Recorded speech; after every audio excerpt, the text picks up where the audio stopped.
Hey guys, this is episode 3 of Lords of the Fallen. I'm back at our shiny fancy crystal here. I'm just gonna go over the stats briefly.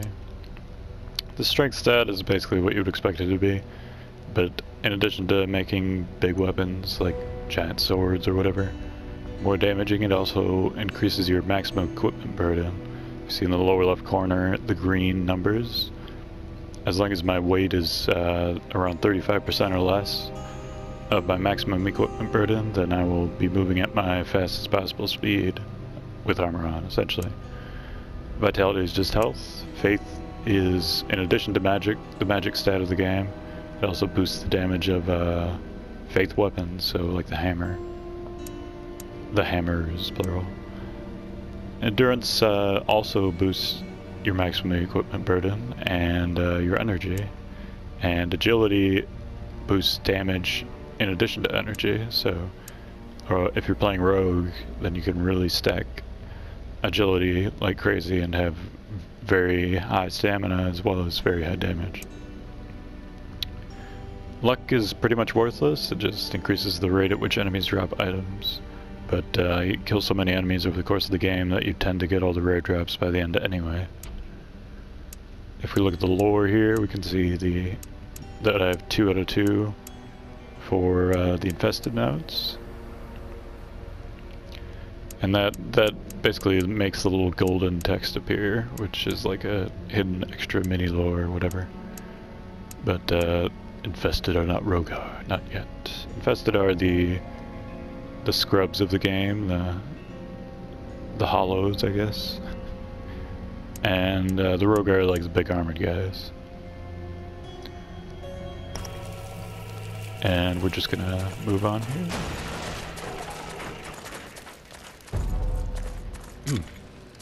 Alright, back to seeing the backstab tutorial for a second time. It doesn't show it a second time, I just had some trouble recording this previously, so this is a brand new character. Oh, alright, that's fine. Soon after banishing the god, the 3 men that were known as the Judges parted ways forever. Apart from their common goal, they were very different in every possible way. 3 statues were built on the square of the Judges, displaying the distinct paths they had taken. These statues hold a secret as if it were their heart, but it is retained by the stone. Only the Shard of Heroes could make that heartbeat, and only an unearthly force could tear it out. The Shard of Heroes is the first secret item of the game, basically, and the game doesn't directly tell you what to do with it, in addition to you having to find it, but that's the first little secret route to finding it. That lore note we just read was basically a hint as to what you're supposed to do with it. I didn't figure it out myself, but there were plenty of people that did. It's one of the easier things to figure out, but I was too busy looking for really obscure stuff, I guess. Here we have a Ghost Merge Shard. What that does is it brings your bloodstain back to your body, so you don't have to go get it. It's pretty useful.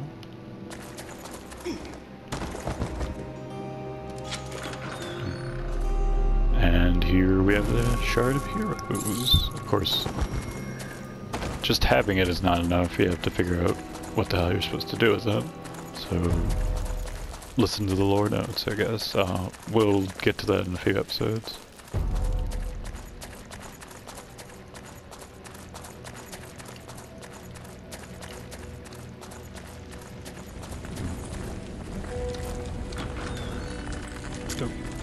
And here we're just back in a little alcove with some friendly neighborhood infested.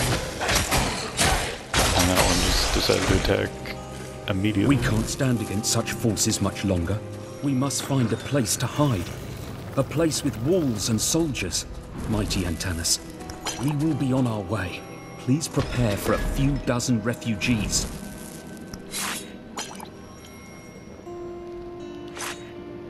And you'll notice this wall here is pretty cracked, but So what would a large, giant, bald man do to a cracked wall? Well, he'd just run straight right through it, because that's what bald men do.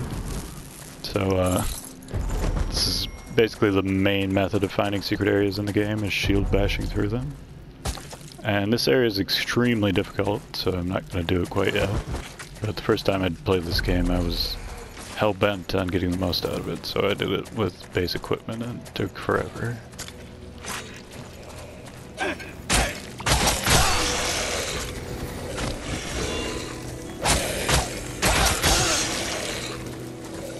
I might have walked past the lore now. Yes, I did, so I'm going to be idling here for a second. Sorry about that. What exactly were the Lords? They wielded power beyond our understanding. They fought fiercely and they blindly followed the god. Anyone who tried to talk to them, reason with them, failed. The Lords did not come for discussion. They came to serve their purpose. To lead the Rogar army against the humans.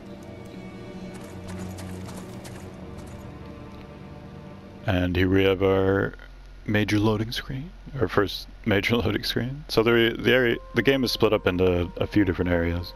Each time you transition between them, the enemies respawn. At the bonfires, the enemies don't respawn.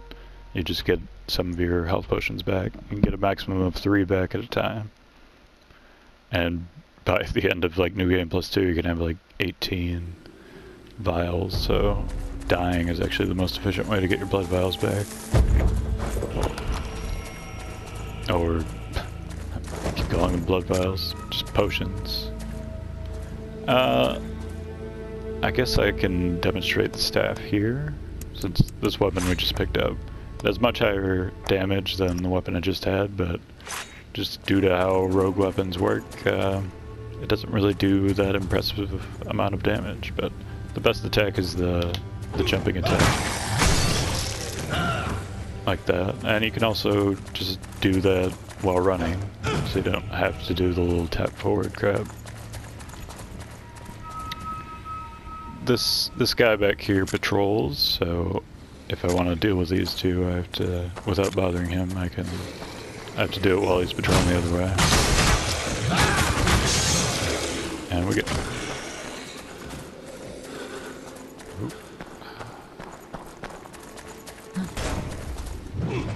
Ooh, I got him. Nice. That's really good.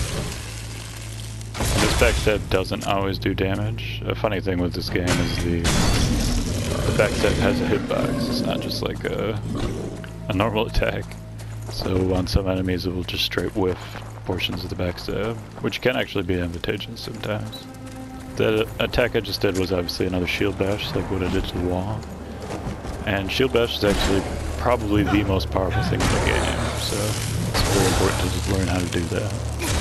I wanted to demonstrate a little bit more on this guy, but I just wound up getting the backstab again, so we'll have to do that in the future. Here we have our ubiquitous levers. Handy dandy, very useful. But, see, there's another gate behind this cowering man. So, there must be another lever. And we have another one of these douchebags. Let's see if I can...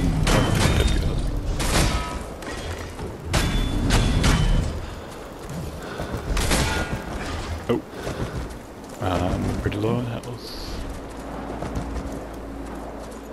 But, should be good. Got it. Okay. This weapon is like a sort of Darth Maul type deal where you're twirling and dancing everywhere, but it doesn't have the big attack, so it's not super cool. See, I can get the perfect timing, but all it does is reduce the stamina cost. It doesn't combo. What you saw at the end there was a slow motion, and you'll see that a lot in strength playthroughs, because if you hit somebody with a big charge attack, then occasionally it'll trigger a slow motion, especially if it's indeterminate who's going to hit first. It's like if you're hitting during their attack animation, then you'll get a slow-mo, and that's an indication that you're going to kill them with your big attack, which is pretty useful. But it happens so frequently with the best strong weapon, or the best strength weapon in the game. Like, you get slow-mo every 3 or 4 enemies, so non-step slow-mo. But with the dexterity build, it doesn't happen super often because you're too busy doing combo attacks. But here's our first quest NPC of the game. You... help me! Please! What happened to your hand? Spider venom. It burns like Adir himself touched it. Rip the wound and suck the poison out. Too late. It already spread. There's only one way to stop the venom. Separate the poisoned limb from the body. You want me to cut my arm off? You're a madman. You'll see the judges soon then. I can't. I won't. It's in your hands. All right. On your head be it.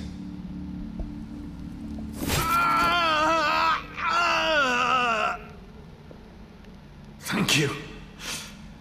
I owe my life to you, stranger. Wait. You're not one of the monastics. The markings on your face. A gift from the court. A reminder of my sins. Please, put the axe down now. I need to get inside the main building. I'm looking for Antanas. Antanas is in the citadel, but the gates had been sealed as soon as the Rogar started swarming in. It's now impossible to get inside.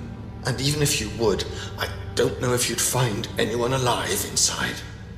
The sky rained fire and something has crashed into the tower. I think the Square of the Judges is the only possible way to enter the citadel, if it hasn't been already destroyed. Maybe you'll find a passage there. You need someone to patch you up. You won't hold long in this state. I am the healer monk here. And yes, I see the irony of the situation. You must have supplies. I do. They're in the laboratory, but the place is full of Rogar beasts. It's no use. I won't make it there in this condition. Here, take this one.